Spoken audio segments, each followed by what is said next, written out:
our State of the U.S. segment tonight, the U.S. Army is telling female soldiers to prepare to shower with naked men and that the women shouldn't feel uncomfortable about that. This training comes as part of the Pentagon's new transgender inclusion agenda, originally launched by President Obama. But should the armed forces really be on the front lines of gender identity experiments? With me now, President of the Log Cabin Republicans, Gregory Angelo. Gregory, good to see you. Thanks for having me back, Liz. All right, Gregory, give me your take on this. I mean, the U.S. Army said that naked men were now going to be present in the showers and the barracks of female soldiers. What do you make of that? Well, with all due respect, that's not quite what the military said. The military said that there would be potentially transgender women who would be with other individuals in a female barracks and all that entails.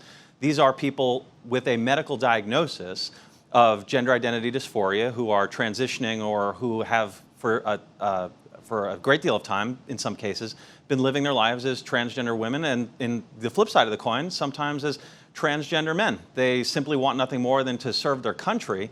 And it's interesting, you know, when people talk about objections to transgender service in the military, what I often see is similar objections that people brought up about gay people in the military, right? You will have gay soldiers showering with other male soldiers. You will have lesbian soldiers showering with other female soldiers. In all of that time, those are bogeymen that people who are opposed to open service in the military brought up, and you're seeing the same thing with transgender service members as well. That's not my problem. That's not my problem. That's not my problem here. My problem here is that these women, and I'm not trying to be disrespectful of their identity by calling them men in the introduction. What I'm saying is that they still have male genitalia. I mean, the training manual of the Army said so, that they have not undergone surgery in some cases, or to expect that to be a possibility. So the crux of the matter is men, even if they're medically diagnosed as identifying as women, even if they live their lives as women, they are going to be naked in a shower with their male genitalia with other women. And my question is that really something that we should be, as conservatives, supportive of? Should we be supportive of the government telling these female soldiers that they must be comfortable with individuals who have male genitalia naked in their showers?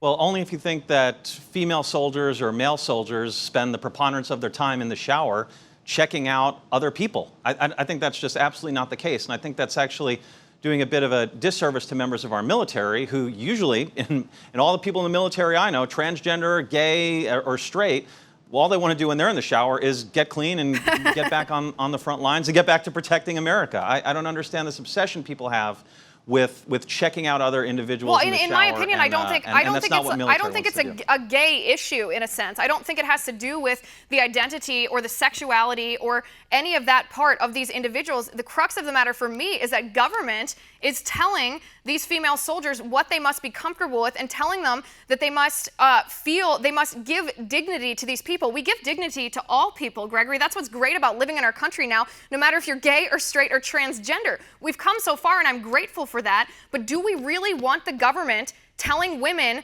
what they must do in the shower? I mean, I don't understand why conservatives get on board with that.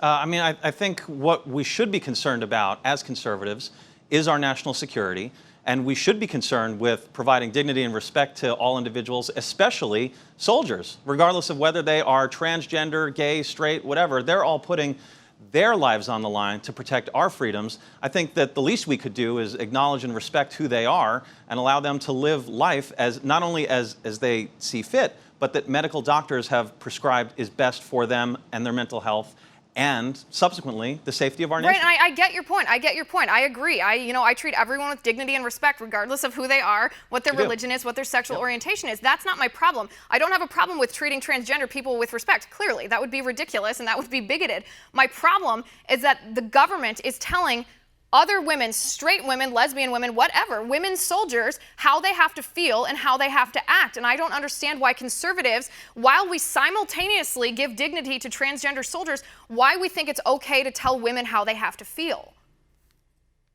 Well, I mean, I don't want to invoke the old chestnut, but it bears mentioning. I mean, I think in the past, when we have done previous integration of thus far excluded groups into the military, whether it's openly gay and lesbian soldiers, whether it was African American soldiers, black soldiers, there has been similar resistance. And I think in every one of those instances, you had the military that was actually stepping up and just keeping their head down and following the mission and implementing these policies without difficulty. It was politicians getting in the way, and they were the ones who were creating these roadblocks and these hurdles. I think it bears mentioning in the context of this segment that General Mattis and the Pentagon are in the process of actually doing a study on these issues, and they are the ones who should ultimately determine the best course of military readiness for our country's armed forces, not politicians. Right, and that brings me, you're absolutely correct about General Mattis here. He's actually agreed to delay the integration of transgender troops, for better or for worse, into our military for 6 months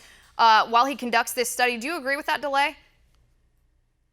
There are certainly questions that have arisen as the Pentagon has implemented this policy, and while there are currently transgender individuals in the military, I think the questions that are being discussed right now are about people who might be in the process of transitioning, who receive a medical diagnosis of gender dysphoria while they are contemplating enlisting in the military.